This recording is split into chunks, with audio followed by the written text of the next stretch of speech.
Hello peeps! I sort of like this word because it means Monday in French and puffin in Icelandic. So what happened to Monday is that my friend took this really gorgeous photo of him last summer in Breiðafjörður in northwest Iceland, where there are a lot of wild birds of many species. And today I want to try to paint this Mr. Monday, lundi. Yeah, okay, in French the bird in itself is not called Monday, of course, but it's called macareux. And now my Icelandic teaching unit is sticking to the puffin rock. That was not the plan, but hopefully some kind of lesson for myself will stick with me from the painting. As you may notice, I'm trying to teach proper watercolor to both myself and others, which does not always have the desired result, but I'm doing my best. So I'm trying to thin this red paint down as much as I can, because I'm trying to get the paint to run on the bill in this pattern that will make a little bit of a naturalistic surface. And yeah, I have another picture of a puffin on the wall, also by the same friend, where the puffin has a fish in his beak. So I'm trying to study that as well. And yeah, now that we have too much orange and I don't want to waste anything, feet.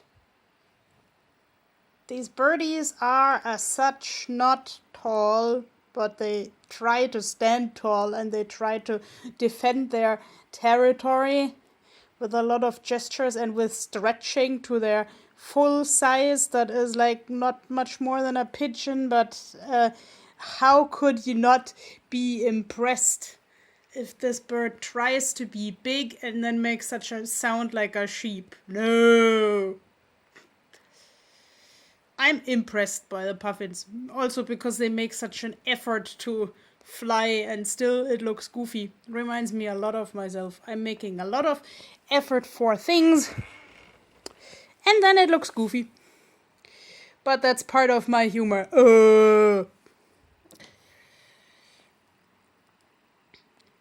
So I think the beak is more shaped sort of like a droplet. If you see it from the front, it's actually really flat because they use it as a shovel to make their burrows. Like, they can fly really long distances, but they can also burrow in the soft soil to build a home for their babies. And as an old lady told me at some point, it's a very clean bird. He has like one burrow for the eggs and the babies and one for the toilet. That's actually really nice stuff. I mean, I wouldn't want to raise babies in my toilet, so I'm thinking in pictures now. I'm kind of having thinking of a head poking out of the toilet. That was not the plan either. Okay, so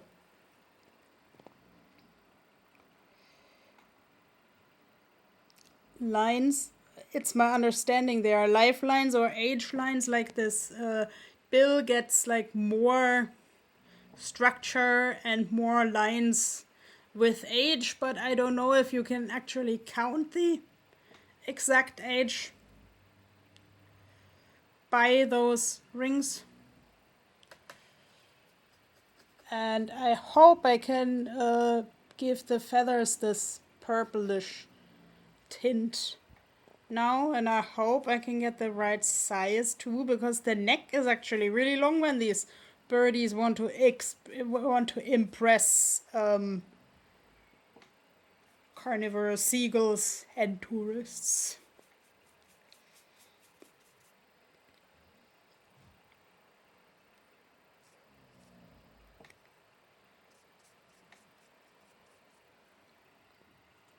Yeah, when you see I'm holding this to a particular shape of the body, that means I'm basically studying how that should work.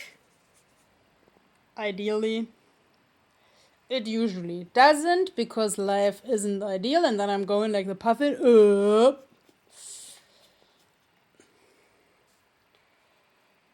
So this part is flat. Like the black is not even this much.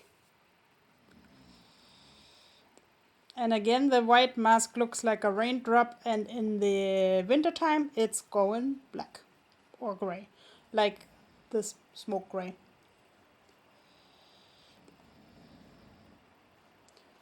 And it took me a while to figure out where the puffins actually went. They live on the open sea in the winter, and they are like the first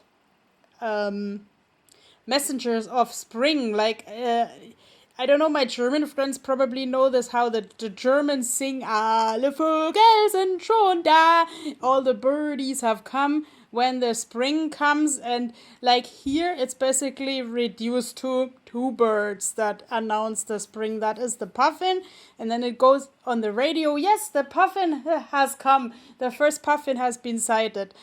Or also the first golden plover. Like when I once had to do like a really painful exercise for my legs, the physiotherapist said, think of something pretty. Think of spring. Think of the golden plover. And the word for the golden plover is loa. So actually my legs were stretched, and I, together in unison with this physiotherapist, always said lower, lower, lower, lower, so the pain would go away. Yeah, actually, like my anxiety and so on gets worse in the winter, so I'm actually pretty happy about this part of the pain also going away in the spring. So I hope I can go puffin watching in the countryside pretty much soon again. Like right now, we're still discouraged from traveling, but better times ahead. And now I have a real problem holding this camera, so I'm saying goodbye, and I think we'll just continue with Mr. Monday here tomorrow. Stay tuned if you're interested. Bye bye.